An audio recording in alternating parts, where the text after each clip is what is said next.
Hello and welcome back to Kim Reads. We are starting Changes for Kaya, which is the final Kaya story in our book.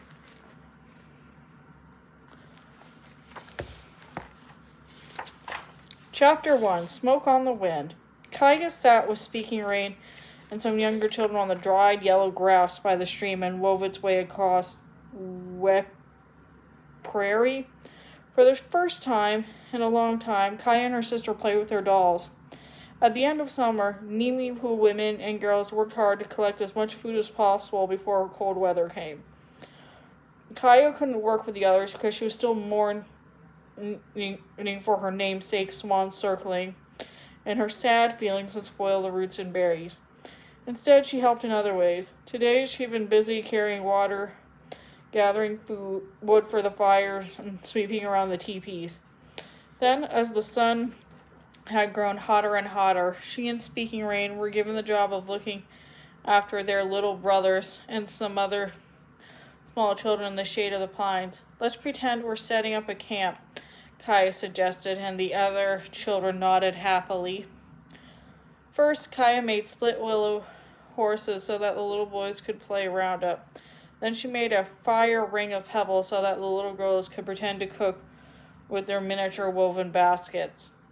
After that, she set up a small teepee frame of willow branches and covered it with several old tool mats. They played teepee was big enough to hold several little girls, and they crawled inside with their dolls. Kaya and Speaking Rain lay at the teepee entrance. As Kaya moved the delicate fringe on her doll's dress, she caught a glimpse of brown deer digging kamas with the other women. It had been many snows since her hard-working older sister had played games like this one. Kaya knew that someday she would be too grown up to play with her doll. And although she wanted to be strong, responsible, and a leader of her people, right now she was grateful to enjoy this game with the children. After the salmon runs were over on the big river, Kaya's band traveled here to the foothills of the mountains to dig roots, pick berries, and hunt. Speaking Rain would spend part of the year with her Salish mother, who had saved Speaking Rain's life when she was separated from her enemies who held her captive. But until the spring, the sisters would be together. Now Kaya's strongest fear was that she'd never see her beloved horse again.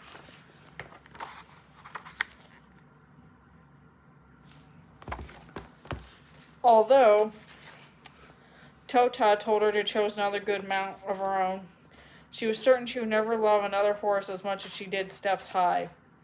As Kaya thought of her horse, she put a toy made of a forked stick into Speaking Rain's hands. "Will you hold this on so I can hitch up the travois?" Kaya asked.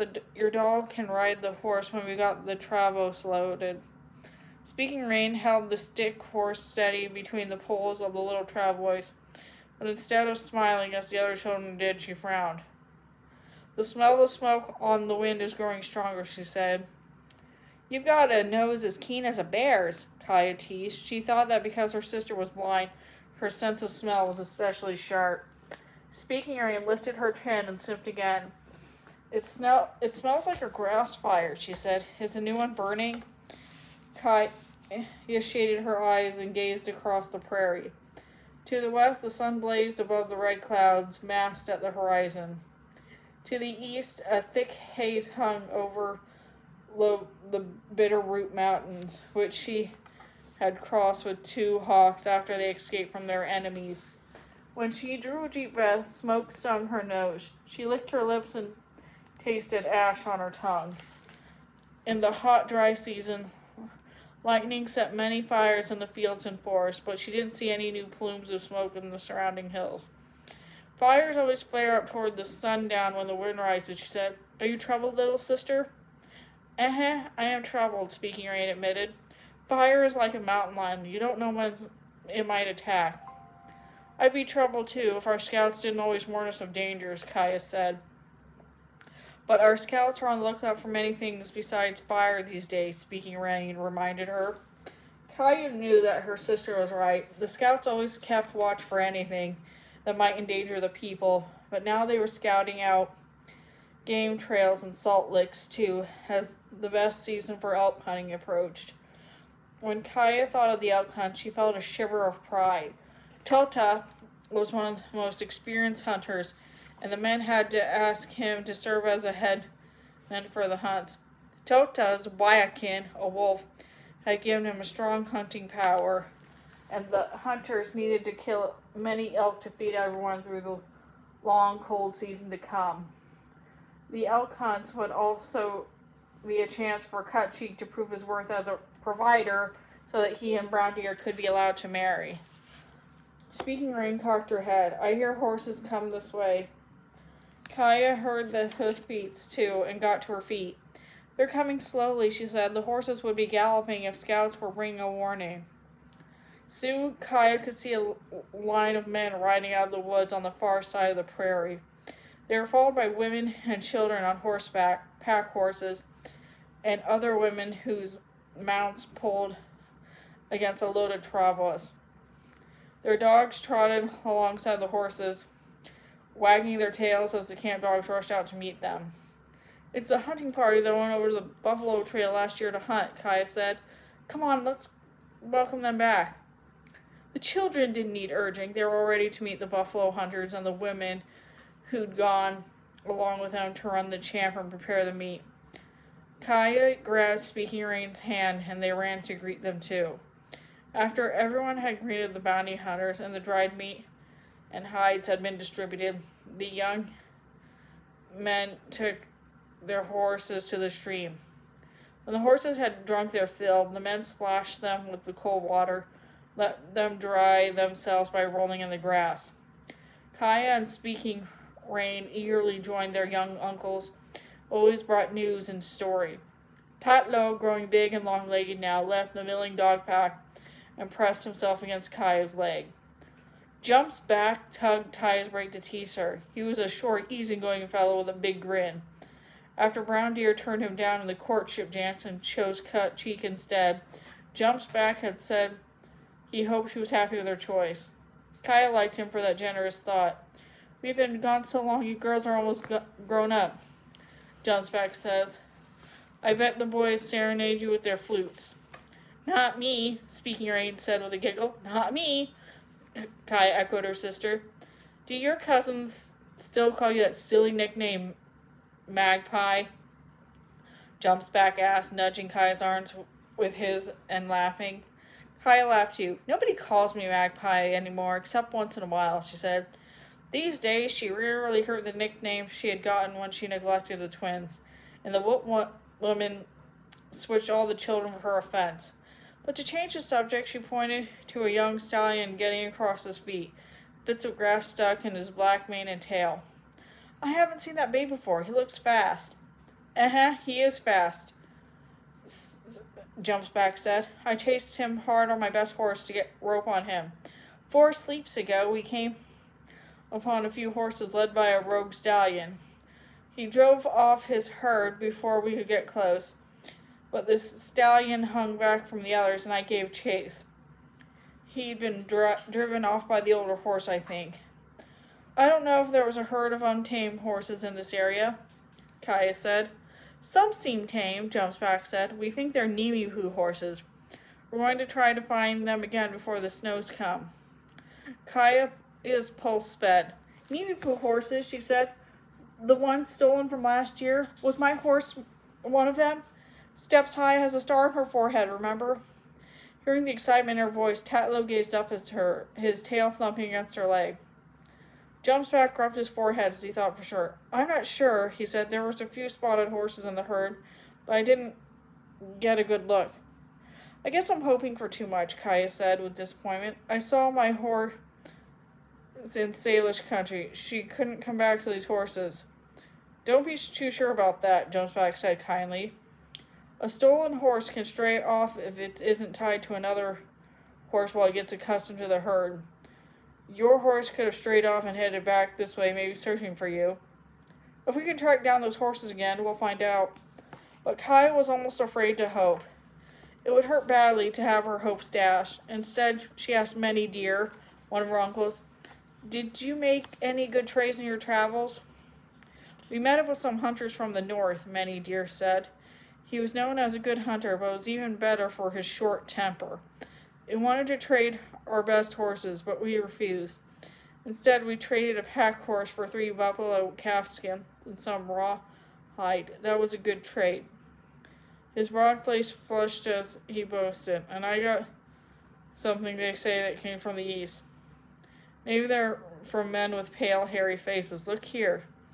He pointed his pack and took out a red and white bead, holding it for Kaya to examine.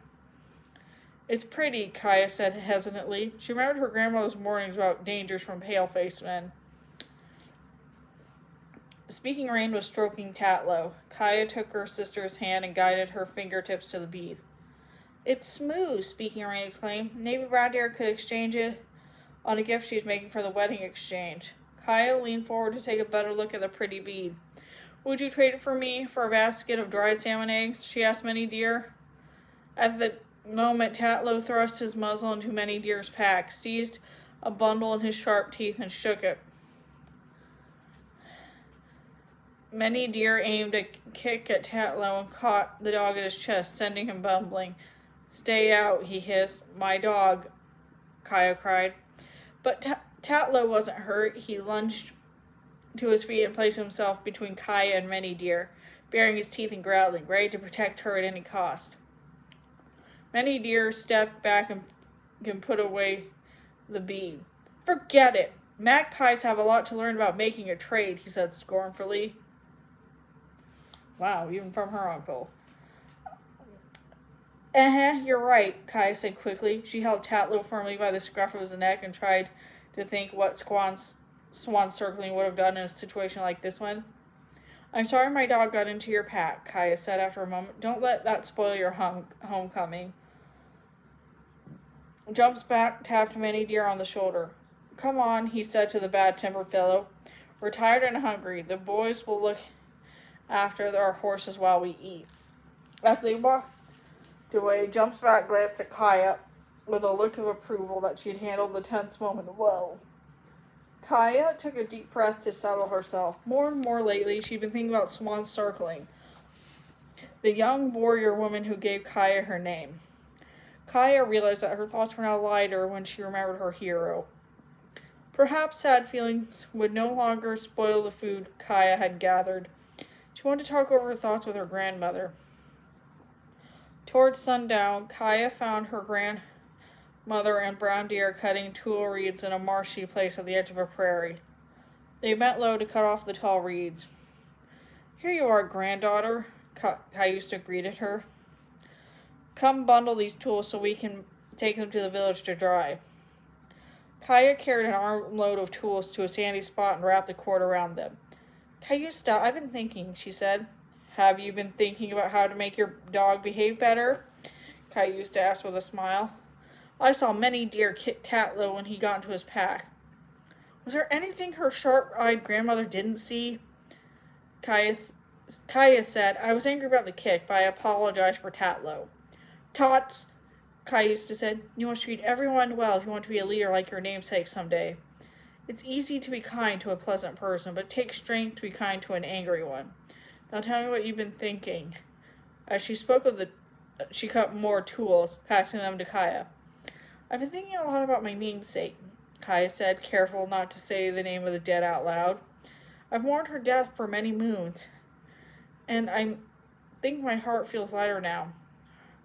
Are you sure? Cayusta asked. I'm sure, Kaya said. Kaya stood up and put her hand on Kaya's shoulder and looked into her eyes. If the time of mourning has passed in your heart, will you join us to pick berries? Kaya said firmly. My namesake was always a strong worker. I want to live up to her name.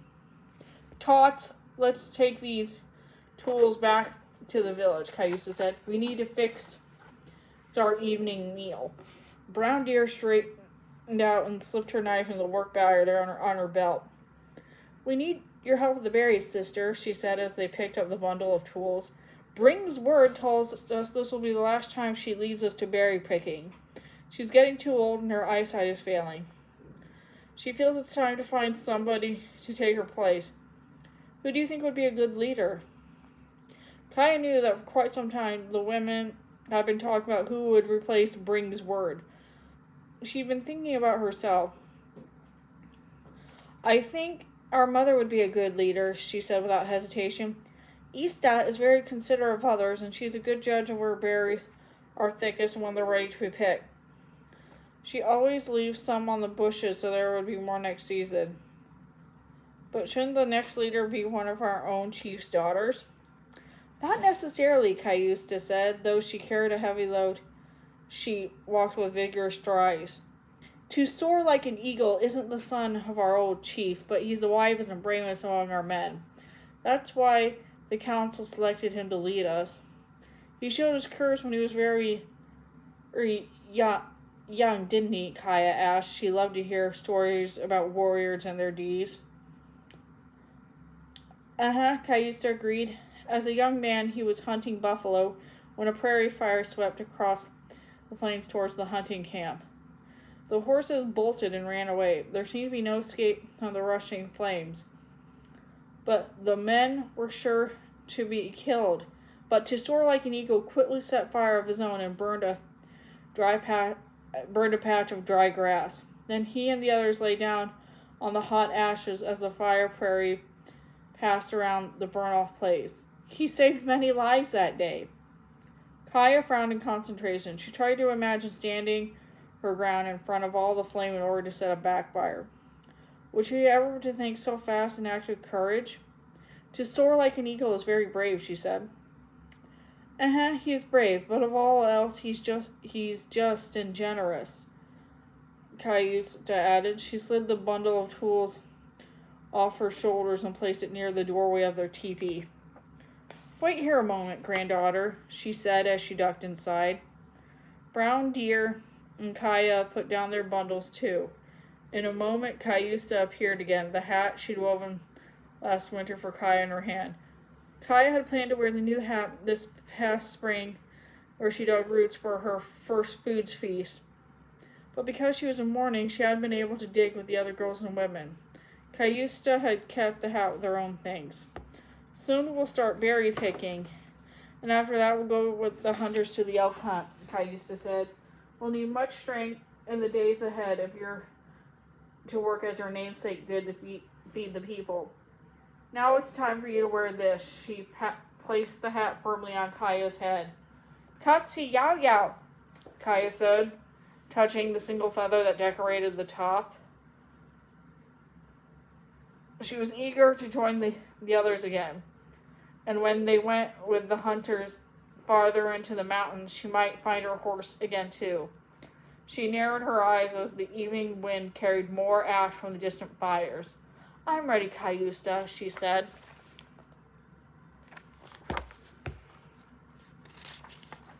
And that's the end of that chapter. See you later.